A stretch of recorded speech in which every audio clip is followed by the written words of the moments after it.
A brazen Taliban attack on a major Afghan National Army base in northern Afghanistan in the city of Mazar-e-Sharif has already killed some 140 Afghan soldiers. It's probably one of the worst attacks that the Afghan forces have faced since the 9/11 terror attacks in the US and the start of the war in Afghanistan. What we know so far is that a group of about 10 Taliban attackers who were in military vehicles and wearing army uniforms got past several security checkposts and entered a corps headquarters in Mazar-e-Sharif, which is one of the four Afghan cities where India has a consulate.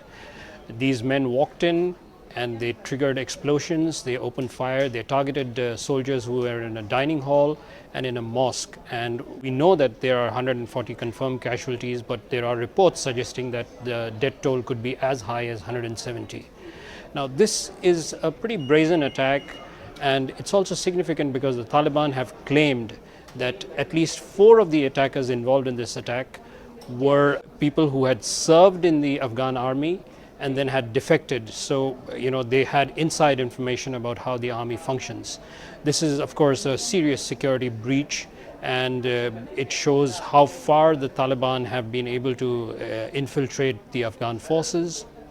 It's also significant because usually the Taliban winds down its fighting in Afghanistan during the winter months, but last year in 2016 was probably the first time that the Taliban really didn't stop the fighting during the winter, and the fighting continued throughout the winter months. There were several major attacks, and this is going to put increasing pressure on the Afghan forces. Any military which has to be in top form has to allow its soldiers to take breaks for both training and for rest. But the Afghan forces have had absolutely no respite in the last few years. They have been struggling to contain Taliban insurgency in a number of provinces.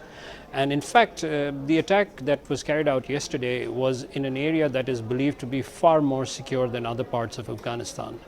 So in that sense, the attack on the corps headquarters in Mazar-e-Sharif is very, very significant. Also, Afghanistan has persistently blamed Pakistan for backing militant groups within its territory. This time, no fingers have as yet been pointed against Pakistan, but this attack is going to add to the tensions between Pakistan and Afghanistan, and it's also going to complicate the process to try and bring the Taliban to the negotiating table. There are already several processes to try and get the Taliban on board for peace talks. In fact, Pakistan, Russia and China are pushing a drive to start negotiations with the Taliban. Afghanistan hasn't been very, very keen on these talks because Afghan leaders believe that there should be an end to violence before any sort of talks can begin.